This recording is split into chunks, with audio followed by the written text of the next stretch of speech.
আজকে সকালবেলায় রাস্তায় বের হয়ে দেখি ওরা স্কুলে আছে, আর ওদের মাঝে তো একজন পুরা কান্না করে স্কুলে আছে।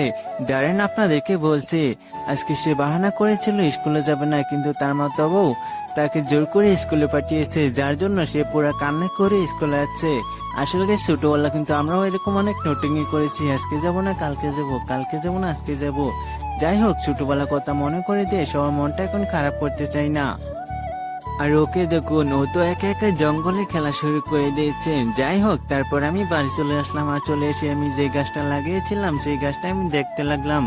আসলে আমি নিজেও বলতে পারবো না একটা গাছ যে কত সময় লাগে শেন হতে, কারণ আমি এই গাছটা লাগিয়েছিলাম বহুদিন আগে, তবু দেখুন গাছটা শেনই হচ্ছে না। তারপরে আমি এখানে বসে রয়েছিলাম, কিন্তু বসেও এখানে শান্তি নাই, কারণ এই মালগুলাকে দেখুন, এই মালগুলাদের জন্য কোথাও বসে শান্তি নাই।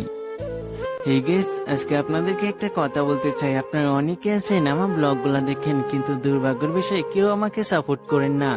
আমার ইউটিউব চ্যানেলটা চেক করে দেখুন, এখন আমার 20টা সাবস্ক্রাইবার কমপ্লিট হয়নি। কেন হয়নি জানেন? এই যে আপনারা ব্লগগুলা দেখে চলে যান, কিন্তু কেউ সাবস্ক্রাইব করুন না। প্লিজ, যারা যারা আমার ব্লগগুলা দেখুন, একটা সাবস্ক্রাইব করে দিবেন প্লিজ, আপনার ছোট ভাই হিসাবে। আর হ্যাঁ, আজকে ব্লগটা কিন্তু এই পর্যন্ত ছিল।